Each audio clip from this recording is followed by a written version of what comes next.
Good afternoon. Good afternoon. This is Venus with no mess. I want to come on here.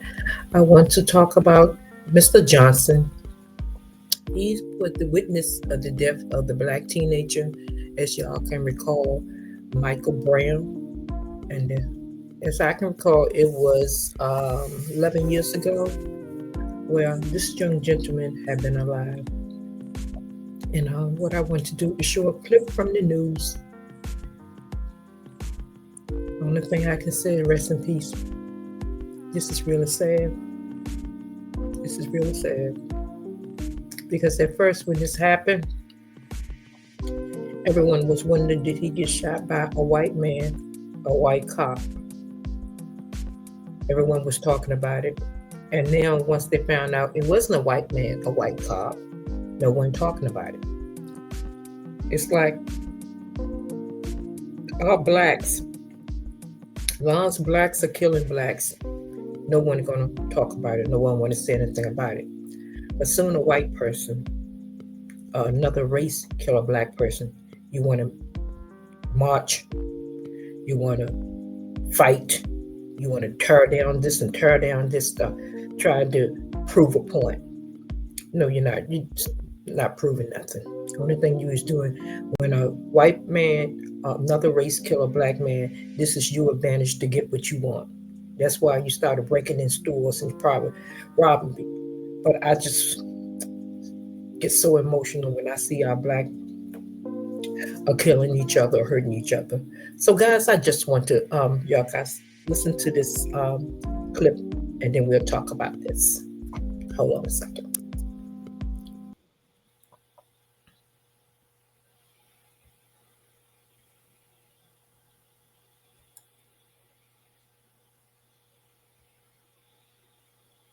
Police make an arrest in a deadly shooting in Ferguson tonight.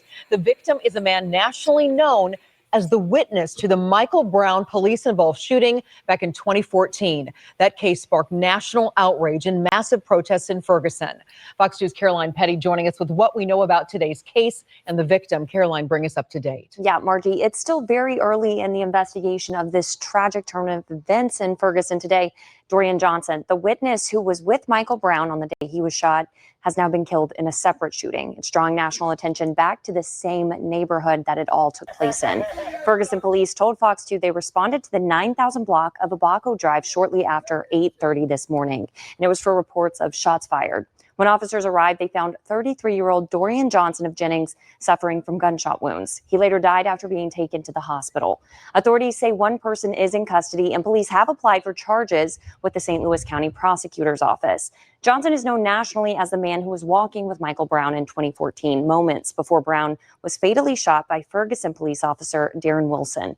Johnson became a key eyewitness, sparking a national conversation of his account of that day, helping fuel protests that spread across Ferguson and even the entire country. Authorities are asking anyone with information to call Ferguson detectives at 314-522-3100.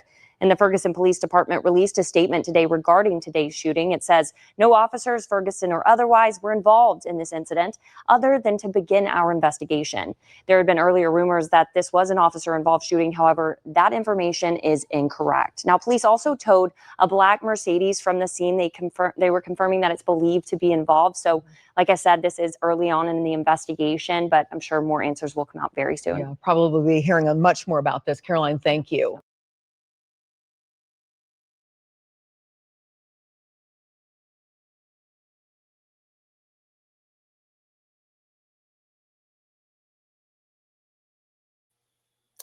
Okay, guys, let's talk about this.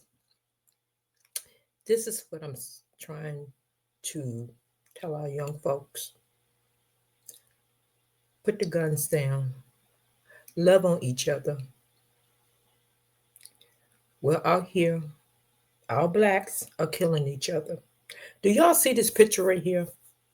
When Michael Brown was unalive back there, I would say about 11 years ago, by a white cop. You see how all our blacks, OGs, young ones, everybody out here marching because a white man took out Michael Brown. My question is, what you gonna do about this black brother? If one of ours unalive this black brother, then he need to pay. You need to march, you need to look, and you need to find. See, that's what I don't get. We want to pick and choose who we want to go after. And that's not fair. I'm going to say it again. Blacks, and I'm black. And I would never want to be any other color. I have no problem with any other race. But I love my black skin. But I noticed a lot of blacks want to pick and choose when they said right and wrong. Now you got a black man with unalive in the same neighborhood that Michael Brown was, and you're not doing nothing, not talking about it. But when that white man took Michael Brown's life, unalive him, y'all walk, y'all talk, y'all yell. You was everywhere doing all kind of crazy stuff. But you're not going to do nothing for him. You know why? Because it's black on black crime. It's like black people love to kill their own. And I just don't get it. They love it. If you turn on the news, you get on social media, if you just look around, you see blacks killing blacks, because that's what you like. You love black. And then I'm going to, I'm sorry, what I want to say, it started at home. It's called self-control and discipline. I'm going to stick to that. Like I always say, be careful who you lay down with. In our black homes now, we have, I would say it's only about 40% of black homes have discipline. And I'm going to say it. It's only 40% of black homes have discipline. That's why you see so much killing in Chicago.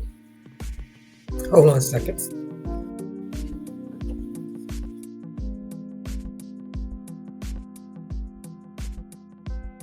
I'm back. That's why you see so much killing in Chicago, Atlanta, Florida, Maryland, DC, VA. You see it all over. Sit back and analyze and look at our black folks. I'm telling you. And I'm not trying to down none of us, because I'm black. Our black homes are so broken. And like I said, because there is no discipline. And when you come down to discipline, it's from the parents. I hate to say it. And then you can trickle on back down to the grandparents. But I'm going to stop right here and I'm going to explain something to you guys. If you take two people,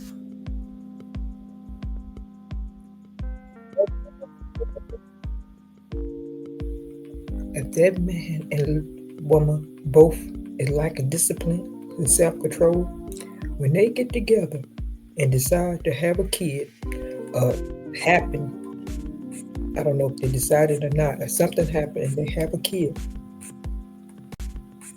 what you think gonna happen with that kid? Think about it.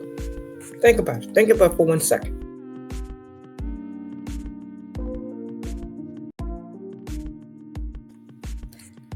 That kid gonna grow up be toxic.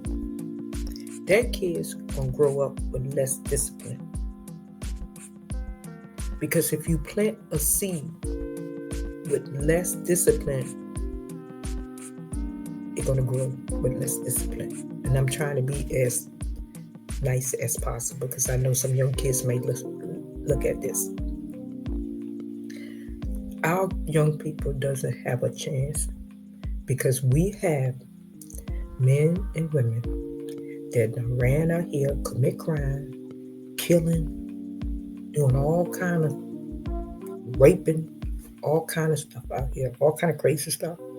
They do it in their 20, their 30, their 40. Some of them even go to jail. And then when they come home and they decide they too old to do half of the stuff when they get in that 55, 60, that's when they go to church.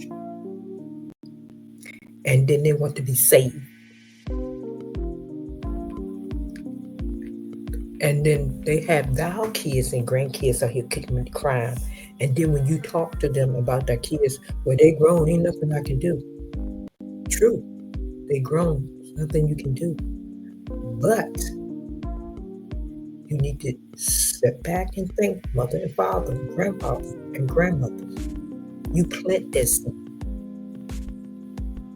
Just because you decide to go to church and be saved, you need to understand, yes, your kids and grandkids are grown, but you will still be responsible for the younger youth. When that day comes and you choose to be in front of our Heavenly Father, you're going to be held accountable for what those young kids did back in our days. Now, once they come grown, they on their own. But you will be responsible for that. And that's what I'm trying to tell the young people, even tell the older ones. Put the guns down. Put the guns down. No matter how much we go to church, no matter what we say, how much we still have to pay. The Bible says you will reap what you sow. So if you think that you have 2 kids and you let them run out here and commit all those crimes and did everything they want to do because it was a repeat cycle, because you and your wife and whoever was doing the same thing, so you allow your kids to do it, and now you in church and first thing you said they're on their own, and you don't think that you're going to be responsible for what they done in their youth years and their younger years? Oh no, yes you will. You're not going to get away.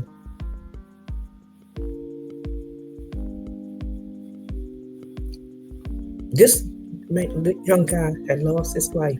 I don't really know what happened because I don't have all the detail right now.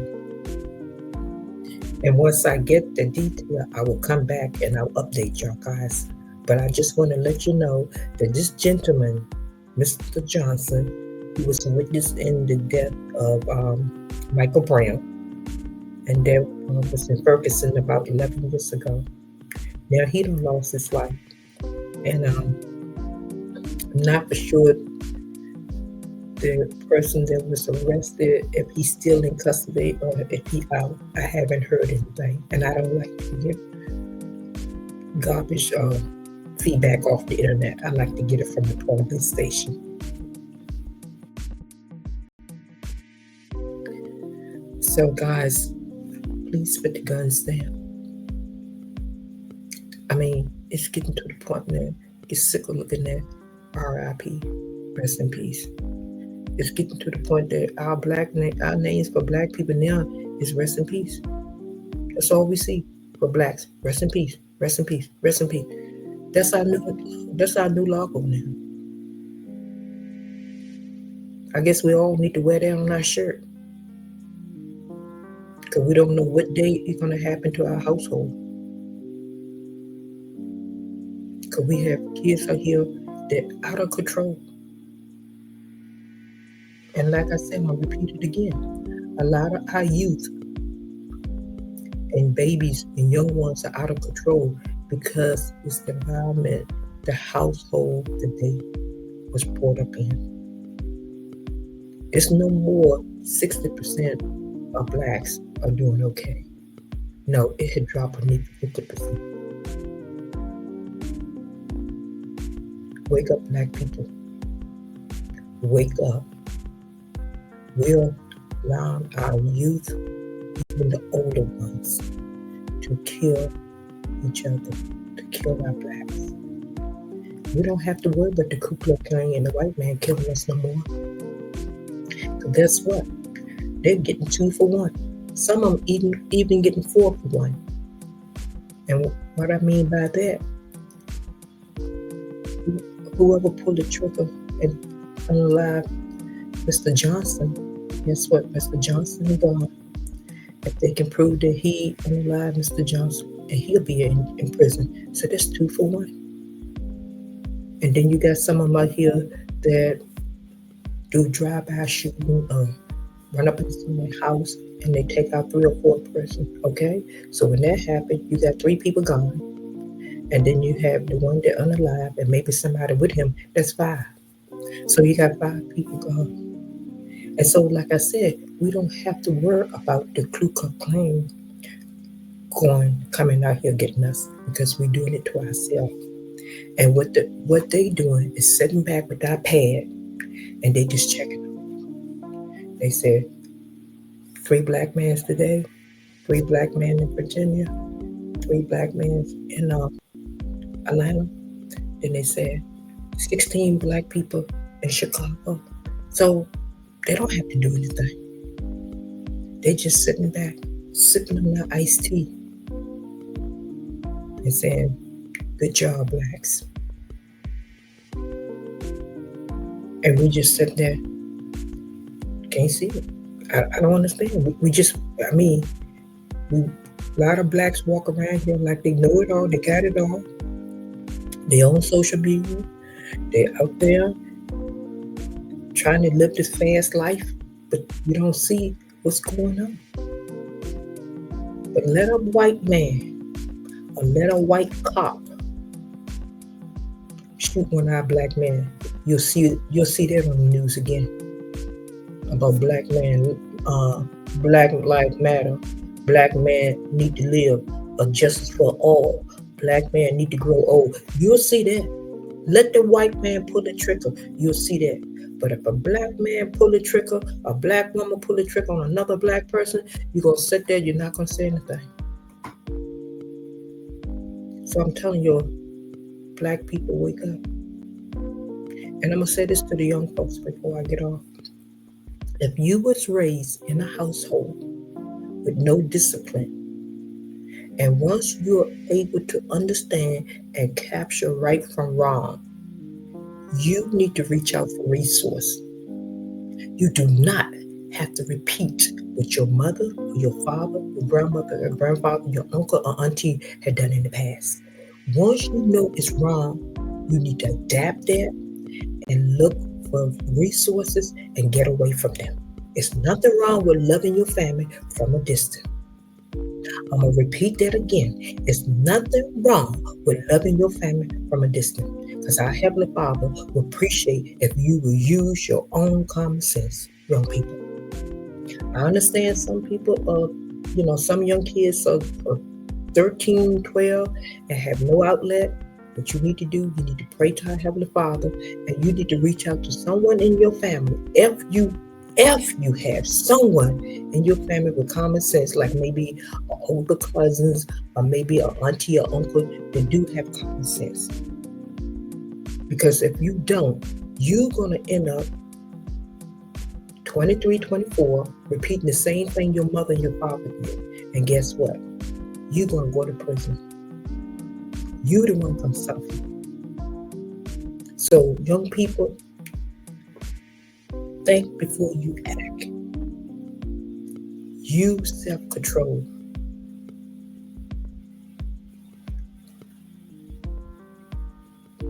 Think before you act, young people. And I'm going to say this again.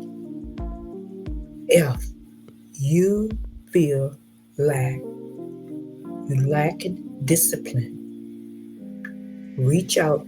There are resources to help you. Your mother and your father, your uncle, your auntie, that's their life. If they committed crimes and went to jail and did all this crazy stuff, that's their life. But you do not have to do that. It does not mean just because you were brought up in a crazy household or you had bad parents, not trying to bring anyone down, just because you've seen things that you know that is not what life's supposed to be about, and you know it's wrong, you don't have to adapt to that. You don't have to repeat that cycle, young people. Do better for yourself. You always want to do better what your parents were doing in life. Do better for yourself. So I'm talking to the young ones that they know who I'm talking to having problems. You can do better for yourself. Because this young gentleman right now, he's gone. And I'm not for sure why his life was taken. But I'm just talking to my young people. Stop killing each other. Stop it. That's what the white man wants. Then you said the white man will against you. But see, what you keep saying, the white man, but the white man don't tell you to pull that trigger. You're pulling the trigger on your own. You're going out here pushing these guns and stuff, making them rich, and taking out your own brother. Like I said, yes, a lot of these young people are in terrible households, and the situation is overwhelming for them. But guys, if you know better, do better, and seek for help. And I just want to rest in peace, Mr. Johnson. And guys, if I hear more or get in more detail, I will definitely come back on here. But he's no longer with us. Thank you guys for listening. Until next time, peace.